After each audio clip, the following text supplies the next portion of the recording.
Today we're going to be talking about CATS.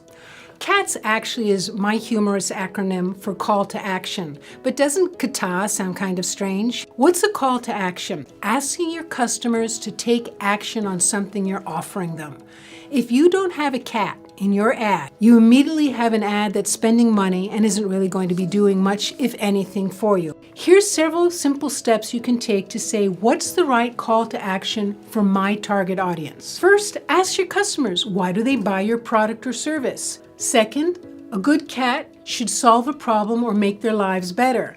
A CAT should help them understand what should they expect to experience by coming to your establishment. And finally, what can you offer that makes them feel they're getting a great value for the price you're offering? You know what your costs are. Your customer doesn't. So remember that what they think is valuable may actually not cost you a lot. So when you're choosing the right call to action, the right CAT, make sure it's one that your audience is going to say, yes, that motivates me to buy, and they come into your service, they come to your website to purchase the product or service that you have to offer. That's today's Zipline Minute. To learn more about profit boosting strategies and tactics, visit my website at ziplinetosuccess.com.